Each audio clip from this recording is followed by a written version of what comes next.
యూపీలో ఈసారి మోదీ హవా పనిచేయదని తేలిపోయిందా? ఆ పార్టీ కార్యకర్తలే ఈ విషయాన్ని ఒప్పుకుంటున్నారా? పీపుల్స్ పల్స్ సర్వే ఏం చెబుతోంది? కృత్రిమ మేధను ఉపయోగించి వేసిన అంచనా ఏ వివరాలు బయటపెట్టింది?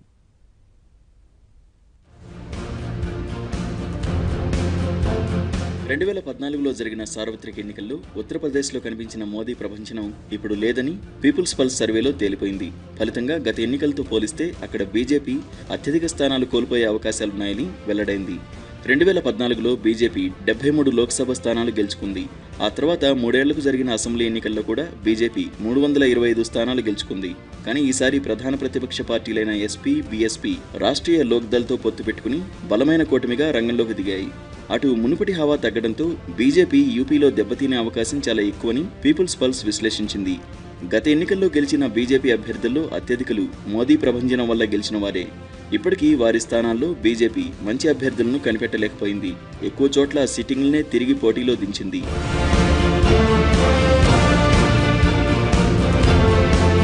అభ్యర్థుల బలహీనత ఎలా ఉన్నప్పటికీ యాదవేతర ఓబీసీలు, అగ్రవర్ణాలు, జాతవేతర దళితుల్లో కొంతమంది బీజేపీతో ఉన్నారు.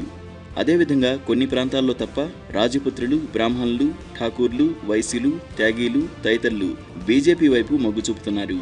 కటికలు, వాల్మీకిలు, కథేరియాల వంటి జాతవేతర దళితులు బీజేపీని అభిమానిస్తున్నారు. ఇది బీజేపీకి కొంతమేర సహాయపడవచ్చని పీపుల్స్ పల్స్ చెబుతోంది. మధ్యశ్రేణి రైతు కులాలు, జాతవులు, చమార్లు, ముస్లింలు బీజేపీని బలంగా వ్యతిరేకిస్తున్నారని ఈ సంస్థ తెలిపింది. నిరుద్యోగం, వ్యవసాయ సంక్షోభం, పంటలకు సరైన గిట్టుబాటు ధర లభించకపోవడం, రైతులపై దాడులు వంటి అనేక అంశాలు బీజేపీకి వ్యతిరేకంగా మారాయి. వెరసి సామాజిక సమీకరణాలే కీలక పాత్ర పోషిస్తాయని పీపుల్స్ పల్స్ అభిప్రాయపడుతోంది.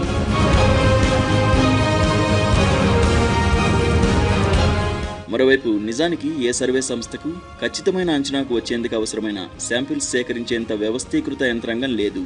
ఇలాంటి తరుణంలో కృత్రిమ మేధను ఉపయోగించి తొలి 2 దశల పోలింగ్ సరళిని అంచనా వేసేందుకు ఢిల్లీకి చెందిన ఒక మేధో బృందం ప్రయత్నించింది. Anthro.ai పేరిట దాని వివరాలను ఆన్లైన్లో పెట్టారు.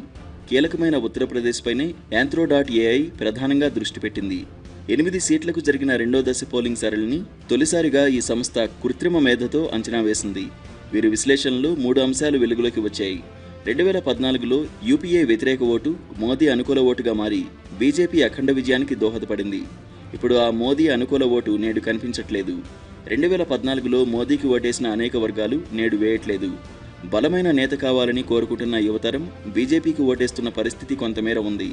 జాట్ ఓటర్లు, దళిత, ముస్లిం ఓటర్లు మహాకూటమి అభ్యర్థులను ఎంచుకుంటున్నారు. ఆ ఓటు బ్యాంక్ బీజేపీకి వ్యతిరేకంగా సంఘటితమవుతోంది. చాలా ప్రీపోల్ సర్వేల్లో బీజేపీ తథ్యమన్న అంచనాలు వెలువడ్డాయని, తమ అంచనా ప్రకారం బీజేపీ బలాన్ని అతిగా చూపెట్టి ఓ హైపును సృష్టించారని ఈ సంస్థ అంటోంది. యూపీలో కూటమి పార్టీల మధ్య ఓట్ల బదలాయింపు జరగదు కాబట్టి బీజేపీకే అవకాశాలు ఎక్కువని సర్వేలు నిర్ధారించాయి. సీట్లు, ఓట్ల ఆధారంగా జరిపిన సర్వేలు సహజంగానే అలాంటి ఫలితాలను ఇస్తాయని ఈ సంస్థ వ్యాఖ్యానించింది.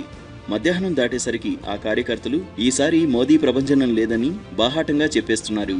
తమ అంచనాలు దెబ్బతిన్నాయని, మోదీకి వేయకుండా ఓటర్లు దేశానికి ద్రోహం చేశారని నిందిస్తున్నారని ఈ సంస్థ పేర్కొంది. ఈ నెల 11న జరిగిన తొలి దశలో సైతం బీజేపీ పరిస్థితి ఆశావహంగా లేదని ఈ సంస్థ విశ్లేషించింది.